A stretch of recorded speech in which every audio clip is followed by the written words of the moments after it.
Pelé, le plus grand footballeur de tous les temps. Le légendaire joueur brésilien décédé à l'âge de 82 ans a illuminé de son talent la planète de 1958 à 1977. Une aura qui a ensuite perduré pour l'éternité. Papa, pourquoi tu pleures? C'est le 16 juillet 1950. Edson Arantes do Nascimento, 9 ans, déjà surnommé Pelé, est à côté de son père surnommé Dondinho, effondré devant le poste de radio où il vient de suivre le match Brésil-Uruguay qui devait offrir sa première Coupe du Monde au Brésil. Mais c'est l'Uruguay qui a gagné. Ses larmes, Pelé ne les oubliera jamais. Dondinho, footballeur amateur comme des milliers de Brésiliens, a amené son fils Pelé à ses entraînements à Bauru, dans l'état de Sao Paulo. C'est là qu'on a remarqué que le gamin tout frêle avait un don extraordinaire pour apprivoiser le ballon. Rapidement, le club de son père lui propose un essai puis un contrat. Alerté, le club professionnel de Santos s'intéresse à lui et l'engage à 15 ans. 2 ans plus tard, Pelé est un phénomène au Brésil. Il a 17 ans. On dirait encore un enfant, mais il marque plus de buts qu'il joue de matchs. 41 en 38 rencontres en 1957, 66 en 46 rencontres en 1958. Il fascine, il envoûte, il hypnotise. Surdoué techniquement, souple et puissant à la fois, doté d'une vision de jeu extraordinaire, d'une détente phénoménale et d'une adresse peu commune, Pelé fascine le public. Il hypnotise aussi ses adversaires et envoûte ses supporters, au point d'avoir été incorporé à l'équipe nationale à 16 ans, puis d'être sélectionné 1 an plus tard pour la Coupe du Monde de 1958. En Suède, Pelé n'est qu'un remplaçant au début de la compétition, mais la Seleção a du mal à jouer. Alors, à la demande de ses aînés, il est lancé contre l'URSS à la fin du premier tour. C'est le début d'une carrière internationale qui va électriser la planète entière. Pelé ne marque pas contre les soviétiques, mais il inscrit l'unique but brésilien en quart de finale contre le pays de Galles. Puis 3 en demi-finale face à la France. Il score encore 2 fois en finale contre la Suède, avec un coup de sombrero stupéfiant de promptitude.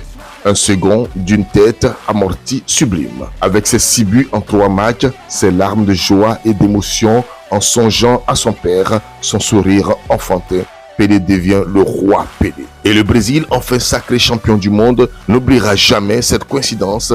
Le destin de Pelé est tracé. Il sera une icône universelle. La première star planétaire du sport. Au-delà du football, il est la première star planétaire du sport que les images de la télévision commencent à relayer.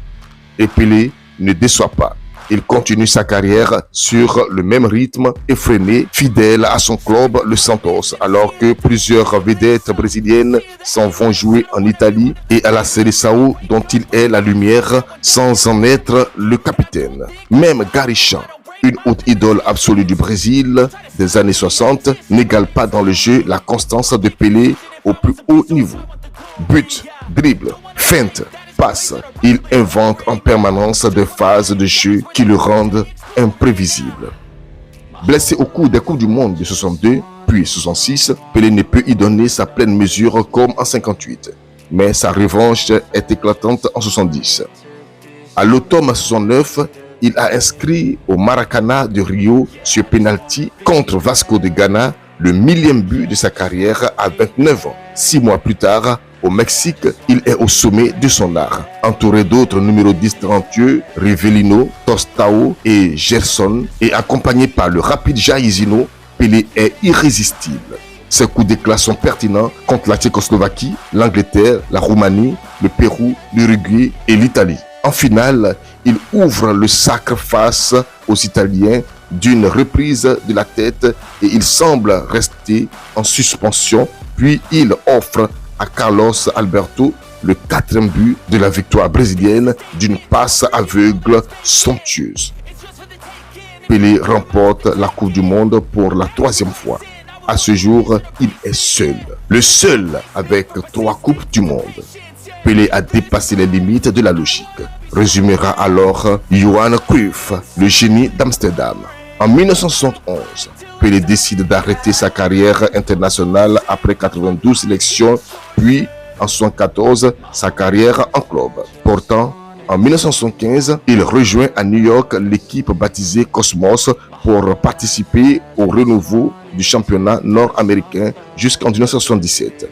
À 37 ans, la carrière de Pelé s'arrête pour de bon après 22 ans, 1363 matchs et 1281 buts inscrits. Les Nations Unies lui décernent le titre de citoyen du monde et il s'engage dans des actions humanitaires.